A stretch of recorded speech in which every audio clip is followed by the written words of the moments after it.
wabarakatuh. Salam sejahtera untuk kita semua. Perkenalkan, nama saya Dr. Gigi Liliana Endang Setianingsih, MPH. Saya adalah dosen tetap di program studi Sarjana Administrasi Kesehatan, Fakultas Ilmu Kesehatan, Universitas Medika Suherman.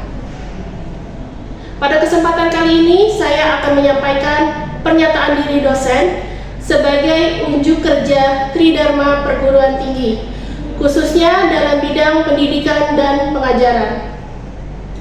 Mata kuliah yang saya ampu adalah Manajemen Mutu Kesehatan dengan kode AKS 626016 dengan bobot 3 SKS yang terdiri dari 2 SKS teori dan 1 SKS praktikum. Berdasarkan rencana pembelajaran semester yang telah disusun, mata kuliah ini bertujuan untuk membekali mahasiswa dengan pemahaman mengenai konsep manajemen mutu terpadu, konsep Kaizen dalam manajemen mutu, kebijakan pemerintah di bidang mutu, dimensi mutu pelayanan, standar dan indikator mutu, standar pelayanan minimal di puskesmas dan di rumah sakit, pengendalian mutu dengan gugus kendali mutu, manajemen resiko pelayanan kesehatan, metode analisis akar masalah atau RCA, continuous improvement dengan metode PDCA, serta implementasi quality assurance di pelayanan kesehatan untuk menunjang lulusan administrasi kesehatan yang unggul dalam bidang manajemen mutu pelayanan kesehatan. Capaian pembelajaran lulusan prodi dari mata kuliah manajemen mutu kesehatan adalah dari aspek sikap, yaitu mampu berkontribusi dalam peningkatan mutu kehidupan bermasyarakat, berbangsa, bernegara, dan kemajuan peradaban berdasarkan Pancasila. Dari aspek pengetahuan, yaitu mampu menguasai konsep manajemen mutu pelayanan kesehatan yang dapat diukur. Dari aspek keterampilan umum, yaitu mampu menunjukkan kinerja mandiri, bermutu dan terukur, serta dari aspek keterampilan khusus, yaitu mampu menerapkan mutu pelayanan kesehatan yang berkualitas. Pada pelaksanaan pembelajaran, saya menerapkan pendekatan student-centered learning melalui metode diskusi kelompok, studi kasus, pembelajaran kooperatif dan kolaboratif, serta pembelajaran berbasis masalah. Pembelajaran dilakukan secara blended learning dengan dukungan media seperti aplikasi Zoom, e-kampus sebagai learning management system dari Universitas Medika Suherman, serta PowerPoint dan video ilustrasi untuk menunjang proses belajar mengajar. Setiap pertemuan dirancang agar mahasiswa tidak hanya memahami teori saja, namun juga mampu mempraktikkan pengetahuan yang diterima, seperti menggunakan alat dasar untuk pengendalian mutu, melakukan analisis akar masalah, dan merancang suatu perencanaan peningkatan mutu pelayanan yang berkelanjutan dengan metode PDCA. Interaksi dengan mahasiswa dilakukan secara aktif melalui tanya jawab, diskusi kelompok, pendampingan tugas kelompok, serta umpan balik secara langsung terhadap hasil paparan materi dan penugasan. Sebagai bentuk integrasi Tridharma Perguruan Tinggi, saya melibatkan mahasiswa dalam kegiatan penelitian dan pengabdian masyarakat yang mengangkat topik seputar peningkatan mutu pelayanan kesehatan di fasilitas pelayanan kesehatan seperti rumah sakit, puskesmas, dan klinik. Baik, berikut adalah video proses pembelajaran pada mata kuliah Manajemen Mutu Kesehatan pada pertemuan 11, yaitu tentang peningkatan mutu pelayanan berkelanjutan dengan metode PDCA.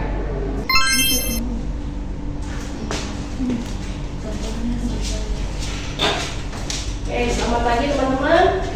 Assalamualaikum warahmatullahi wabarakatuh. Waalaikumsalam warahmatullahi wabarakatuh. Baik teman-teman, gimana kabarnya semua? Alhamdulillah sehat. Alhamdulillah. Baik, hari ini kita melanjutkan materi kita di manajemen mutu pelayanan kesehatan. kesehatan. Materi kali ini kita akan bahas tentang continuous quality improvement atau peningkatan mutu pelayanan kesehatan yang berkelanjutan dengan menggunakan metode PDCA. Nah, teman-teman lihat di sini ya. Yang teman-teman ingat itu tentang metode PDCA? Nah, sebentar. Kita bahas dulu. Untuk PDCA ini ya adalah tahapan. Suatu metode yang terdiri dari tahapan P-nya itu plan, D-nya itu do, C-nya itu check, A-nya itu action, gitu ya. Dimana di sini kita akan membahas secara garis besar perencanaan. Jadi sesuatu itu suatu perbaikan mutu pelayanan pasti diawali dengan perencanaan yang baik.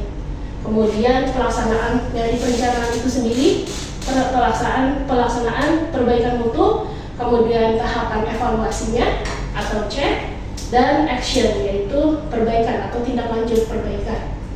Jadi itu secara garis besar teman-teman ya. Nah, di slide ini tentunya pertama kita harus menetapkan tujuan dan sasaran, gitu ya teman-teman ya. Nah, di tujuan dan sasaran itu diperlukan spesifikasinya juga, gitu. Nah, teman-teman, sebelum kita melanjutkan pekerjaan apa saja sih yang ada di tahap planning, gitu ya? Apa saja yang dikerjakan di tahap planning? Sekarang kita harus tahu dulu nih, kita melakukan peningkatan mutu pelayanan kesehatan yang berkelanjutan itu tujuannya untuk apa? Nah, kita harus tahu dulu nih. Nah, menurut teman-teman apa? Siapa yang tahu? Ya, apa ya?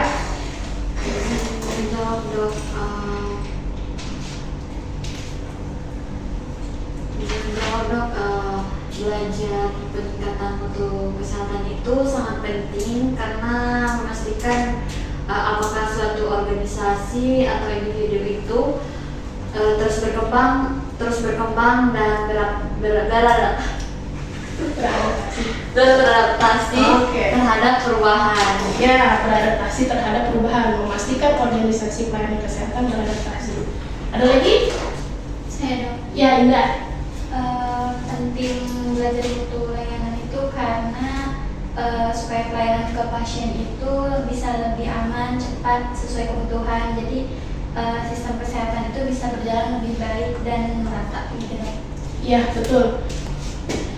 Nah, di sini di tahap do atau implementasi ini perencanaannya itu jadi kita melakukan apa yang sudah kita rencanakan. Kita memastikan ya SDM itu siap, terus kita menyiapkan vendornya tadi.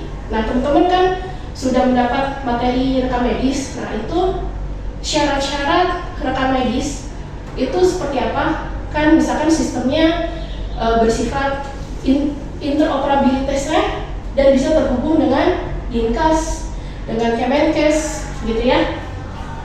Sehingga data-data rekam medis di vaskes kita itu bisa terkirim dengan cepat dan akurat ke pemerintah yang yang berwenang, gitu ya.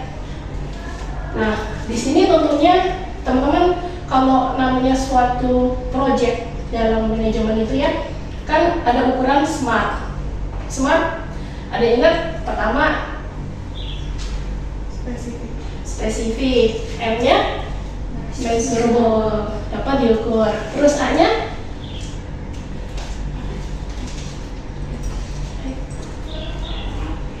ada apa?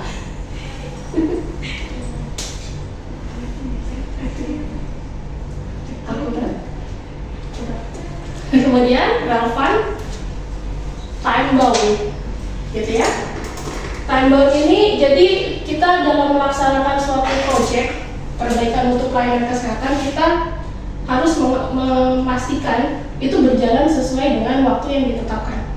Jadi di sini menunda itu adalah hal yang dihindari, gitu ya, dalam menyelesaikan suatu pekerjaan.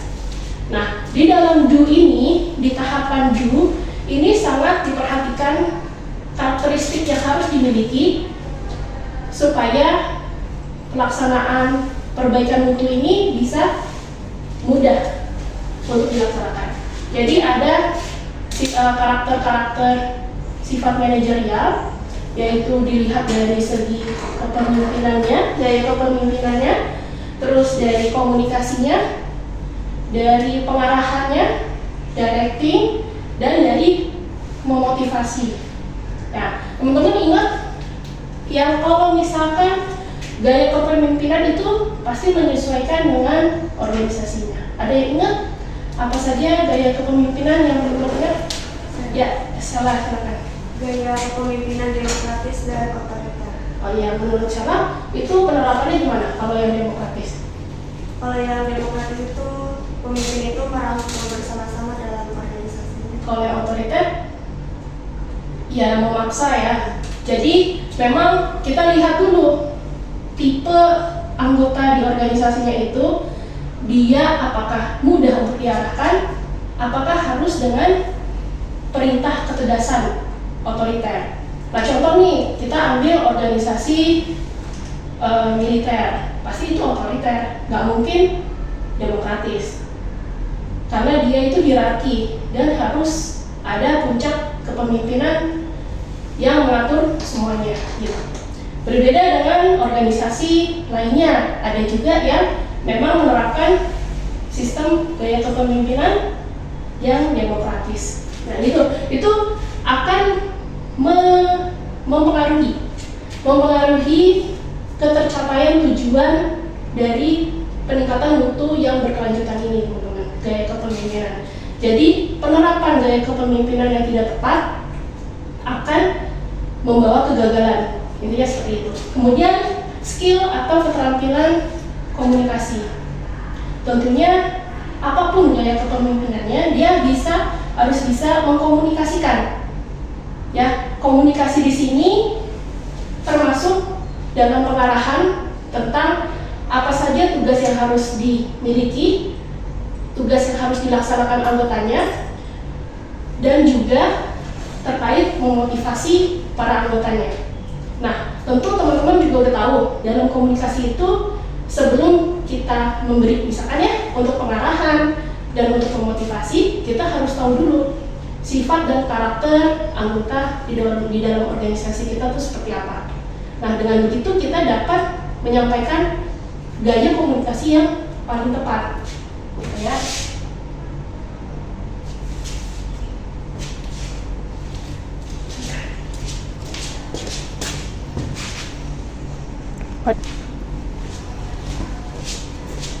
Baik, tahap selanjutnya adalah tahap cek atau evaluasi. Oke, jadi tahap ini kita akan melihat sejauh mana upaya yang sudah kita lakukan dalam hal peningkatan mutu pelayanan ini itu sudah tercapai sesuai tujuan, gitu. Jadi memeriksa, gitu ya, mengidentifikasi kalau ada masalah-masalah selama pelaksanaan proyek, gitu ya, sehingga bisa dilakukan perbaikan dengan cepat.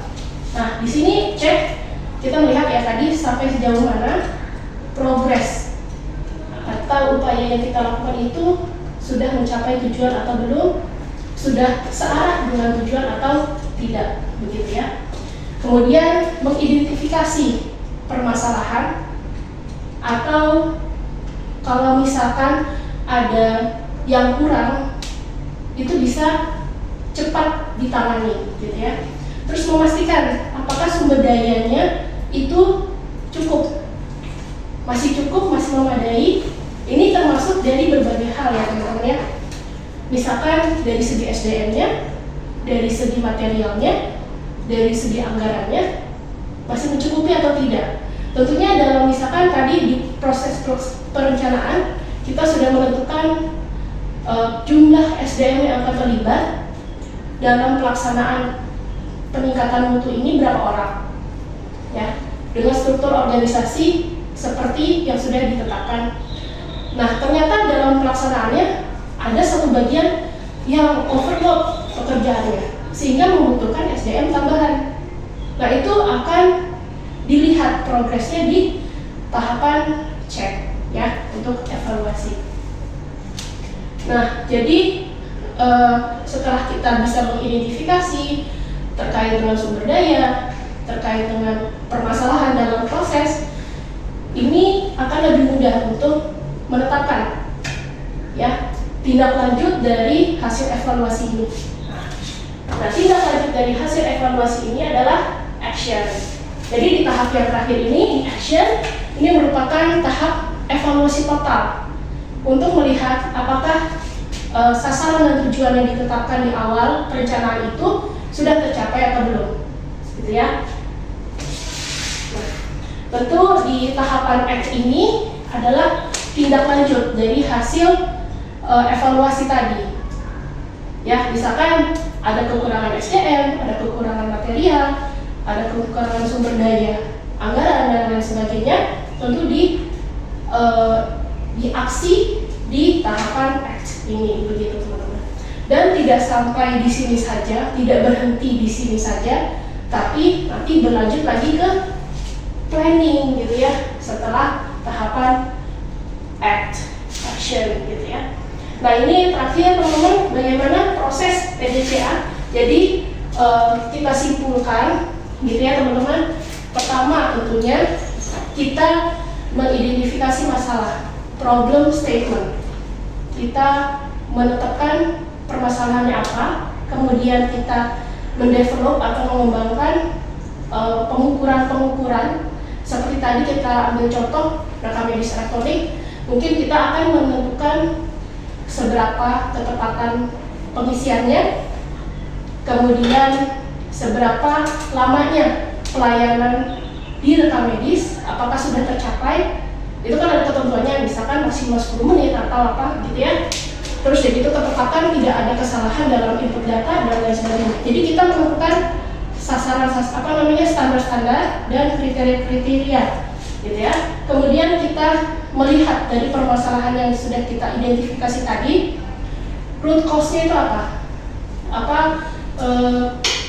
Akar penyebab permasalahan itu apa saja? Dari hasil analisis akar penyebab permasalahan tersebut, kita melakukan hipotesis ya terhadap solusi yang akan kita jalankan ya. Nah, dengan adanya hipotesis ini kita bisa mengetes hipotesis. Nah, contohnya adalah dengan untuk mengatasi permasalahan di lingkup manajemen rekam medis, kita pengadaan proyek untuk pemasangan aplikasi rekam medis elektronik. Gitu. Tentunya dengan tahapan desain yang menyesuaikan dengan kebutuhan fasilitas pelayanan kesehatan, kemudian yang sesuai ya, terus komponen-komponennya sudah sesuai. Nah, itu ada tahapan pemasangan dan uji coba rekam medis elektronik. Apakah sudah sesuai dengan yang diinginkan dan sesuai dengan kebutuhan masing-masing unit di dalam fasilitas pelayanan kesehatan. Setelah dites hipotesis, maka mengimplementasi solusi tersebut. Jadi kalau misalkan sudah sesuai, maka itu bisa digunakan. Jadi udah lulus tahap uji coba, gitu ya. Setelah mengimplementasikan dan sudah bisa berjalan dengan baik, maka ini bisa distandarisasi. Maksudnya adalah misalkan penggunaan rekam medis elektronik dibuat buku pedomannya bagi seluruh unit yang menggunakan cara pengisiannya itu seperti apa, dan pedoman itu disosialisasikan, ditambah adanya SOP yang mendukung gitu ya dalam menggunakan rekam medis elektronik gitu. Sampai sini teman-teman sudah jelas? Oke.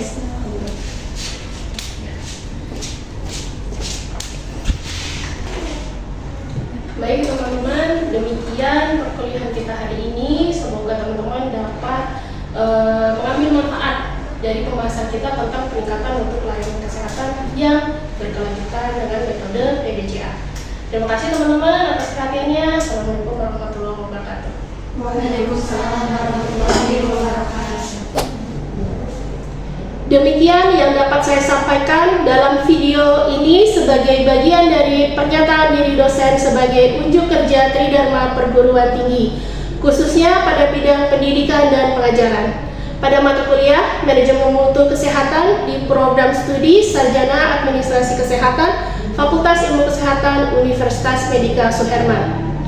Saya meyakini bahwa keberhasilan proses pembelajaran tidak hanya diukur dari penyampaian materi semata, namun juga dari bagaimana siswa mampu mengolah informasi, menganalisis informasi, dan berpikir kritis dalam penerapan ilmu pengetahuan secara nyata dalam bidang pelayanan kesehatan yang terus berkembang. Akhir kata, semoga tayangan ini dapat memberikan gambaran secara nyata terkait kontribusi, komitmen, dan dedikasi saya dalam menjalankan tugas sebagai dosen yang juga berperan dalam membentuk generasi tenaga kesehatan yang kompeten dan profesional. Wassalamualaikum warahmatullahi wabarakatuh. Salam sehat dan semangat untuk kita semua.